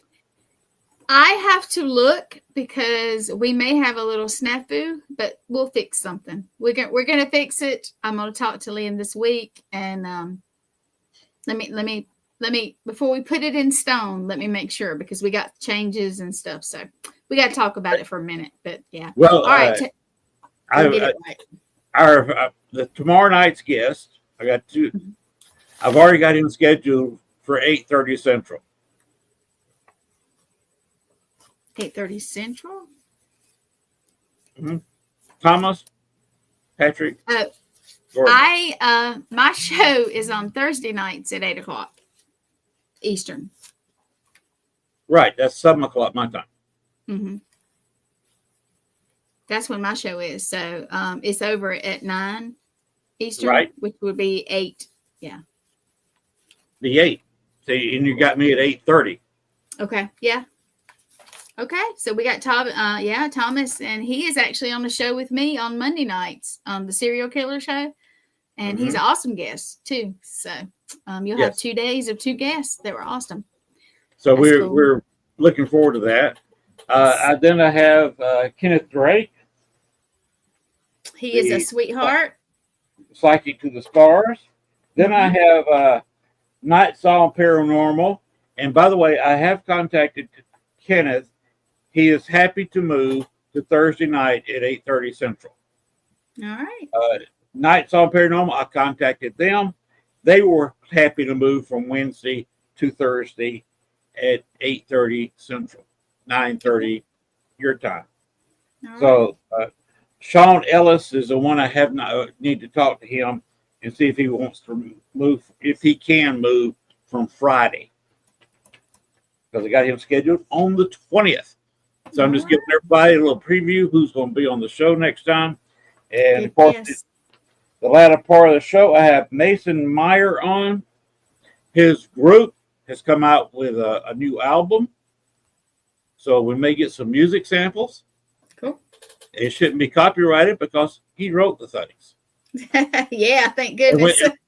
When the copyright owner is on your show, I can't see anybody having a problem with copyright issues. No, that's sweet. That's sweet. Because we have problems. We have to. That's why my music is not better than it is sometimes. So. Right. All right. So let's get out of here. He is the owner of the bar where the Paranormal Rockdown is going to have their rock. That's cool. Friday night. So we'll be talking about Paranormal Rockdown a lot on that show. Just a couple of weeks before the event. And with that, let's get out of here. Just remember, everybody, the paranormal never sleeps. But Gwen and I have to. Yeah, a little bit. And I'm going to actually play this for my people at the Rockdown, if you don't mind. I'm going to play the commercial, and then we're going to get out of here. So everybody have a good night. Here we go. Good night, everybody. Brace yourself for the Paranormal Rockdown, July 18th and 19th, 2025 at the Haunted Broadhead Manor. Friday night, rock out with Dead Amsterdam, Left on Red, and headliner Green Jelly. The music may not be the only thing shaking these walls. Rumor has it the spirits love a good beat. Will you meet one? Saturday, meet paranormal legends like Dave Schrader, Sam Baltrusis, and more. Enjoy thrilling workshops, tasty treats, and a live Zoom Q&A with Dustin Perry. Dive into the ultimate paranormal investigation with expert guides. Or join a spine-tingling seance with Sam Baltrusis. Tickets are limited. Get yours now for an unforgettable weekend of music, mystery, and chills.